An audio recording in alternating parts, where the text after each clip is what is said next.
As his film career exploded in the 1990s with hits like Malcolm X, The Pelican Brief, and Philadelphia, Denzel's per-film salary reached $10 million, making him one of Hollywood's highest-paid actors. But unlike many stars who spent lavishly on cars and jewelry, Denzel continued investing in real estate and started his own production company, Mundy Lane Entertainment. The production company gave him control over his projects and additional revenue streams that multiplied his wealth beyond acting salaries. Malcolm X in 1992 was more than just another role. It was a spiritual and professional transformation that required Denzel to lose weight, learn Arabic, and make a pilgrimage to Mecca. The preparation was so intense that he emerged from the experience changed as both an actor and a person. Director Spike Lee pushed Denzel to depths he'd never explored, creating a performance that many consider his greatest work. The film's success also established Denzel as an actor capable of carrying biographical dramas, leading to more prestigious and lucrative opportunities. The financial success of Malcolm X allowed Denzel to make his most significant real estate investment to date, a 28,000-square-foot compound in the exclusive Toluca Lake neighborhood of Los Angeles. The property, purchased for $11 million, included multiple buildings, guest houses, a professional gym, and extensive grounds that provided complete privacy. The compound became the family's primary residence and the center of Denzel's business operations, with offices for his production company and meeting spaces for Hollywood's most powerful players. Denzel's approach to choosing roles became legendary for its selectivity and moral considerations. He turned down numerous high-paying offers for films that didn't align with his values, including several action franchises that could have earned him hundreds of millions of dollars. This principled approach sometimes frustrated agents and producers, but it preserved his reputation and allowed him to command premium salaries for the projects he did choose. His no was as valuable as his yes, because it maintained his brand integrity. The establishment of his production company led to some of his most successful films, including The Preacher's Wife and later The Book of Eli. Producing his own projects gave Denzel creative control and significantly larger profit shares than acting alone. When The Book of Eli earned over $150 million worldwide, Denzel's producer profits exceeded his acting fee by millions. This business model became a template that multiplied his wealth far beyond traditional acting salaries. Family remained central to Denzel's life and financial planning throughout his rise to superstar status. He and Pauletta had 4 children, John David, Katya, and twins Olivia and Malcolm.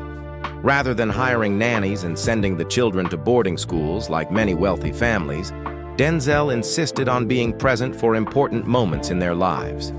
He turned down films that required extensive location shooting during school years, prioritizing family stability over career opportunities that could have earned millions. The purchase of his private jet in 2003 represented both a luxury and a business necessity as his career reached new heights. The Gulfstream G550, worth $40 million, allowed Denzel to travel quickly between film locations, business meetings, and family commitments without the security issues and schedule constraints of commercial flights. The jet also became a mobile office where he could read scripts, conduct business calls, and maintain his hectic schedule while traveling in complete privacy and comfort.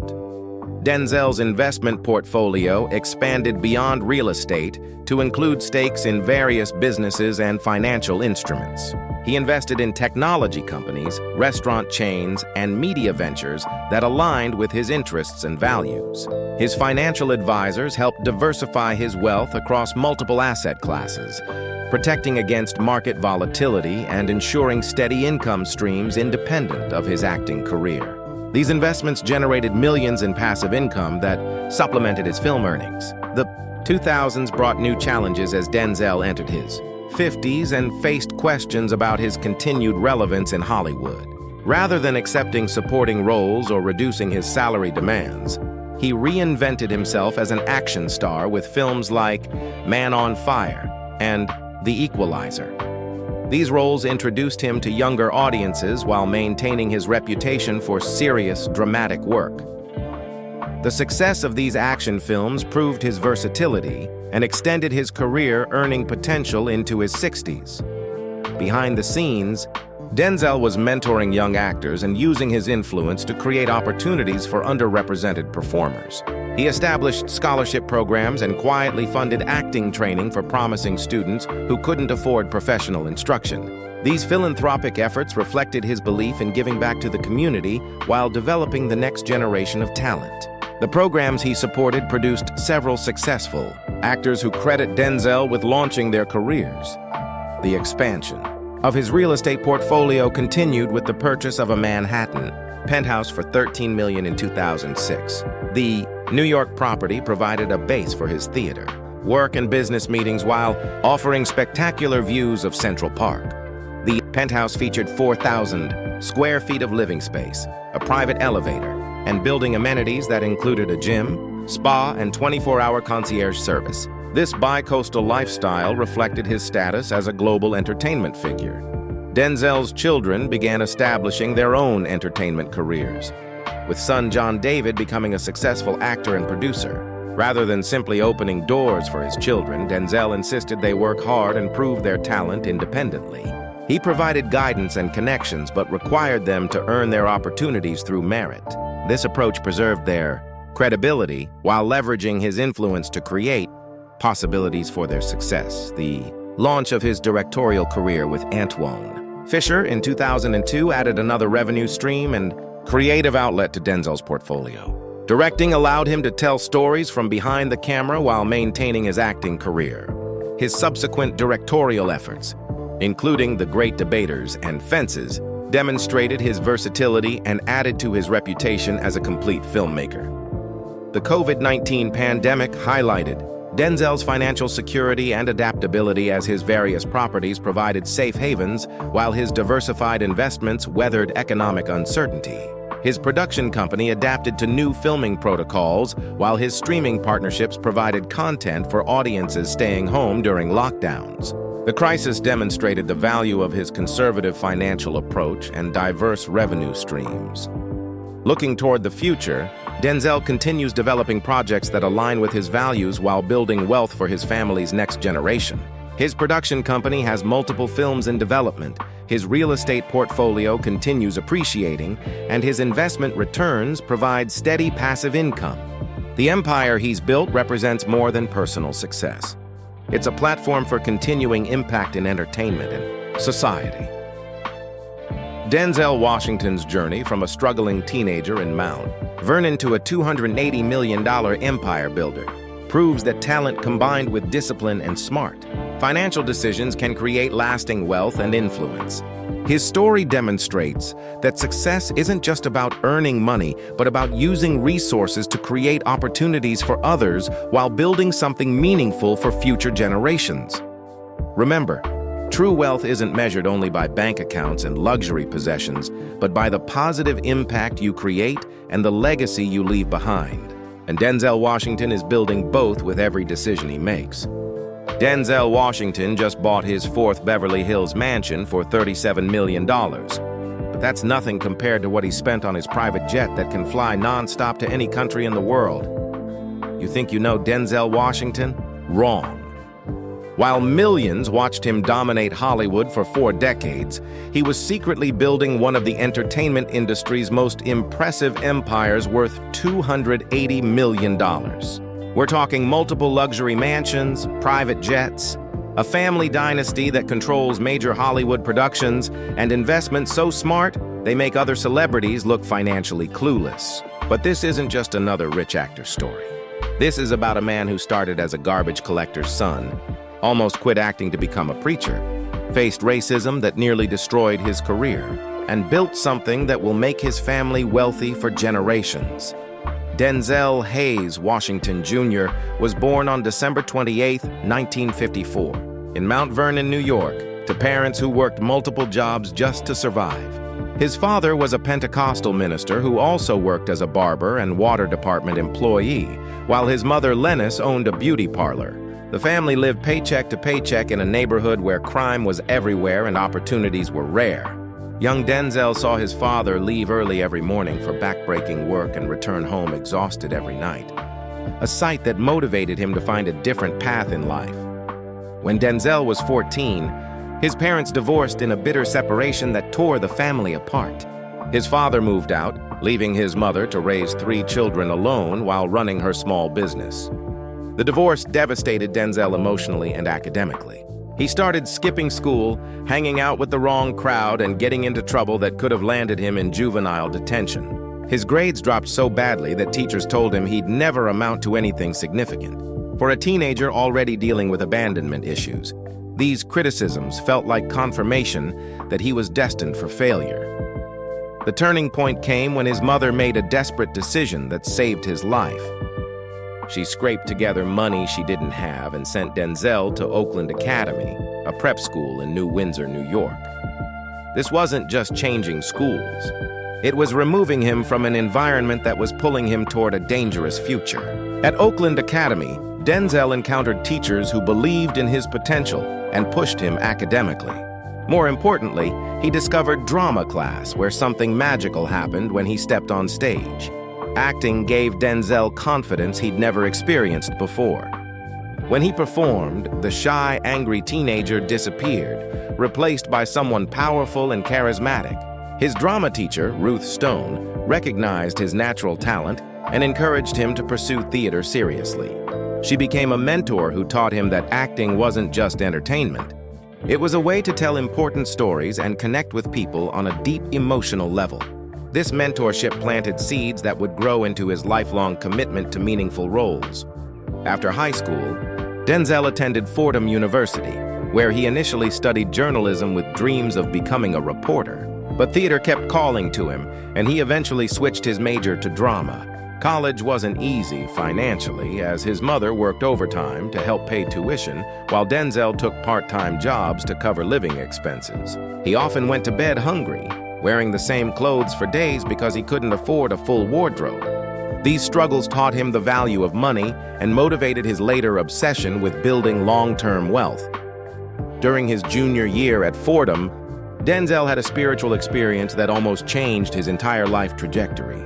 He felt called to follow his father's path and become a minister, believing that serving God was more important than pursuing worldly success. He seriously considered leaving college to attend seminary school, a decision that would have completely altered entertainment history.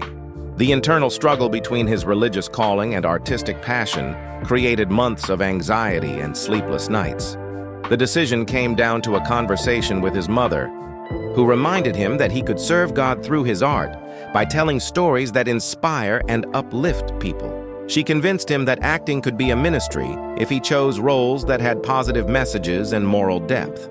This philosophy would guide his career choices for decades, leading him to reject countless lucrative offers for films that didn't align with his values. The decision to stay in acting was made, but his commitment to meaningful work was solidified. After graduating from Fordham in 1977, Denzel moved to San Francisco to attend the American Conservatory Theater. This intensive training program was brutal, designed to break down actors and rebuild them into professionals. Many students couldn't handle the pressure and dropped out within weeks. Denzel struggled with self-doubt and imposter syndrome, feeling like he didn't belong among classmates who seemed more sophisticated and experienced. Financial pressure made everything worse, as he survived on ramen noodles and slept on friends' couches to save money. His first professional break came with a role in the television movie Wilma in 1977, where he played the husband of Olympic runner Wilma Rudolph. The pay was modest, but it gave Denzel his first taste of professional acting and confirmed that he could compete at the highest level. More importantly, it provided enough money for him to rent his own apartment and stop worrying about where he'd sleep each night. This small role opened doors to more television work, slowly building his reputation in the industry. The breakthrough that changed everything came when Denzel was cast as Dr. Philip Chandler in the medical drama St. Elsewhere in 1982, The Eye. Show ran for 6 seasons and made Denzel a household name while providing steady income that allowed him to support his growing family. He married actress Pauletta Pearson in 1983, and their relationship became the foundation for everything he would build. Unlike many Hollywood marriages that crumble under pressure, Denzel and Pauletta's partnership grew stronger through challenges and success. During the St. Elsewhere years, Denzel made his first smart financial moves by investing his television salary in real estate rather than spending it on luxury items like many young actors. He bought a modest house in Los Angeles and immediately began looking for additional properties to purchase as investments. This disciplined approach to money management, learned from his mother's struggles, would become the foundation of his massive wealth accumulation over the following decades. The transition from television to film wasn't easy, as Hollywood executives initially couldn't figure out how to market a serious black actor who didn't fit traditional stereotypes. Denzel faced rejection after rejection for roles that eventually went to white actors or black performers willing to play more stereotypical characters. The racism was subtle but real, with casting directors suggesting he wasn't quite right for parts he was obviously qualified to perform. These rejections could have broken his spirit, but they instead motivated him to prove his talent was undeniable. Cry Freedom in 1987 marked Denzel's emergence as a serious film actor, earning him his first Oscar nomination for playing anti-apartheid activist Steve Biko. The role required him to master a South African accent and understand complex political issues, demonstrating his commitment to authenticity and preparation. More importantly, the film's success proved that audiences would embrace movies with serious social themes when anchored by powerful performances. This validation gave Denzel confidence to pursue challenging roles that other actors avoided. The role that elevated Denzel to superstar status was Private Trip in Glory, 1989, a performance that earned him the Academy Award for Best Supporting Actor. The character required intense physical and emotional preparation, including learning to march like a Civil War soldier and understanding the psychology of a freed slave fighting for his country. Denzel's commitment to the role impressed directors and producers throughout Hollywood, establishing his reputation as an actor who brought intelligence and dedication to every project. With his Oscar win came significantly higher salaries and better role offers, but also the pressure to maintain his career momentum. Denzel's salary jumped from hundreds of thousands to millions per film, money he immediately invested in real estate and business ventures. His first major property purchase was a stunning mansion in Beverly Hills for $2.7 million in 1992, a house that would become the family's primary residence and headquarters for his growing business empire. The Beverly Hills mansion wasn't just a home. It was a statement that Denzel had arrived among Hollywood's elite. The 8,000-square-foot house featured 6 bedrooms, 8 bathrooms, a movie theater, tennis court, and swimming pool. But more importantly, it provided security and privacy for his 4 children, allowing them to grow up normally despite their father's fame. Denzel installed state-of-the-art security systems and hired private security to ensure his family's safety, expenses that exceeded $200,000 annually, but were essential for peace of mind.